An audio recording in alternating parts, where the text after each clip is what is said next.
Alaska में Putin ने पलटी बाजी, 12 मिनट में यूक्रेन को डबल धोखा।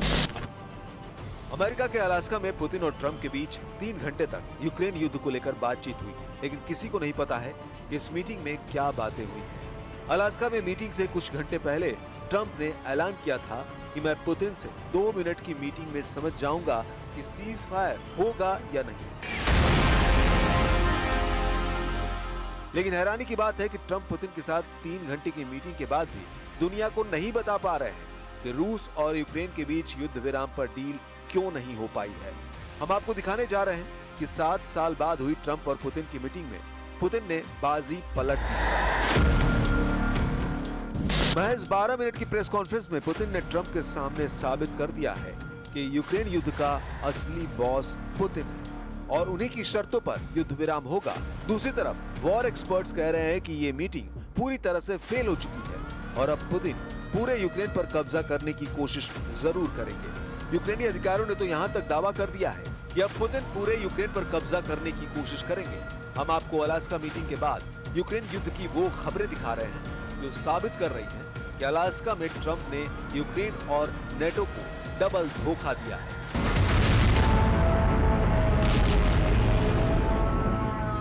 तीन घंटे की पुतिन ट्रंप मीटिंग, अब वॉशिंगटन में जेलेंस्की का सरेंडर।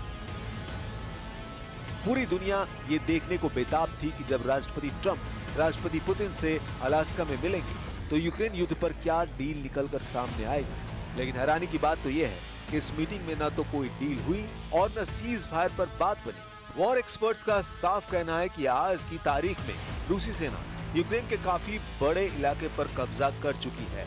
इस वजह से यूक्रेन, यूरोप, नेटो और अमेरिका पुतिन पर दबाव नहीं बना पाए हैं। शुरू में दावे किए जा रहे थे कि ट्रंप पुतिन पर भारी साबित होंगे, लेकिन पुतिन ने दिखा दिया कि डोनाल्ड ट्रंप भले ही दूसरे देशों को धमकाकर अपना दबाव बना लेते हैं, लेकिन पुतिन को दबाना ट्रंप के बस की बात नहीं है। यही वजह है कि जैसे ही मीटिंग खत्म हुई, रूसी सेना ने यूक्रेन पर हमले बेहद तेज कर दिए हैं। खबर तो ये भी है कि जेलेंस्की इस मीटिंग के नतीजों से बुरी तरह से घबरा गए हैं। यूक्रेनी अधिकारियों और नेताओं ने तो डंके की चोट पर कह दिया है कि रूस अमेरिका की मीटिंग पूरी तरह से फेल हो चुकी है और इस मीटिंग की वजह से पुतिन अब ट्रंप पर भारी साबित हुए हैं। यूक्रेनी संसद की विदेश मामलों की समिति के अध्यक्ष ओलेक्सांद्र मेरेज़्को ने द न्यूयॉर्क टाइम्स को बताया कि ट्रंप और पुतिन के बीच शिखर सम्मेलन से रूस और यूक्रेन के बीच कोई शांति समझौता नहीं हुआ और पुतिन ने ट्रंप का इस्तेमाल ये दिखाने के लिए किया है कि वो अलग थलग नहीं है। मेरेज़्को ने आगे कहा कि पुतिन, जिन पर अंतर्राष्ट्रीय आपराधिक न्यायालय ने युद्ध अपराधों का आरोप लगाया है, सूचना युद्ध जीत गए हैं। यूक्रेनी अधिकारी ने कहा कि पुतिन ने एंकरेज स्थित जॉइंट बेस एल्वेंडोर्फ रिचर्डसन में शिखर सम्मेलन के बाद ट्रंप के साथ संयुक्त भाषण में अपने विचारों को दोहराया और कहा, मुझे कोई बदलाव नहीं दिख रहा है। ट्रंप पुतिन में 3 घंटे क्या बातचीत हुई, इसकी जानकारी नहीं दी गई है। 12 मिनट चली प्रेस कॉन्फ्रेंस में दोनों नेताओं ने किसी पत्रकार के सवाल का जवाब नहीं दिया। ट्रंप ने कहा कि बैठक सकारात्मक रही, लेकिन अभी कोई अंतिम समझौता नहीं हुआ। पुतिन ने कहा कि यूक्रेन युद्ध खत्म करने के लिए उसकी असल वजह को खत्म करना जरूरी।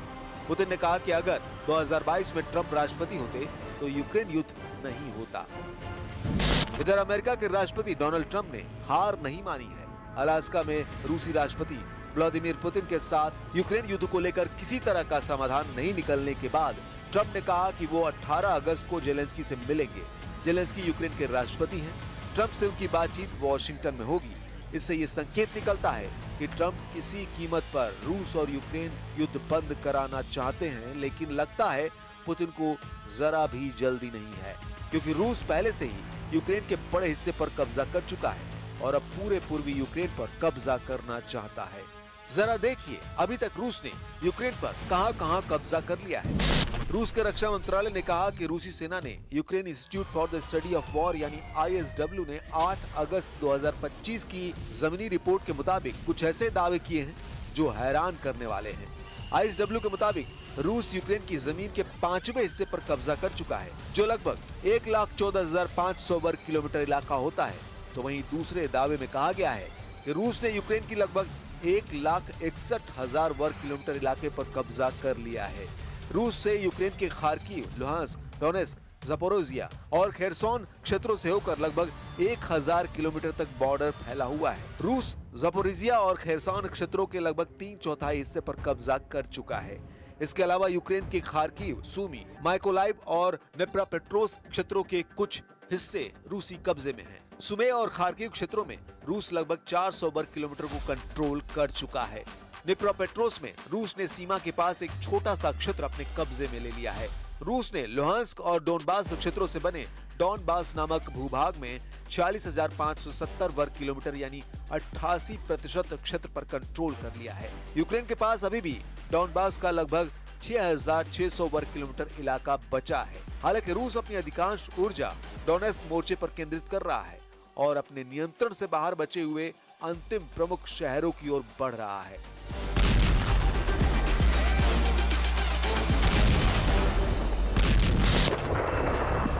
लेकिन अब आप ट्रंप का डबल गेम देखिए।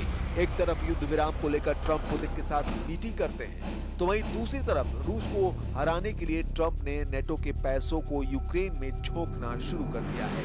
नेटो के सदस्य देश नीदरलैंड ने भी यूक्रेन जंग में करोड़ों डॉलर फूंकना शुरू कर दिया है। खबर है कि नेटो देश मिलकर यूक्रेन को अरबों डॉलर के हथियार देने जा रहे हैं ताकि रूस को जंग में हराया जा सके।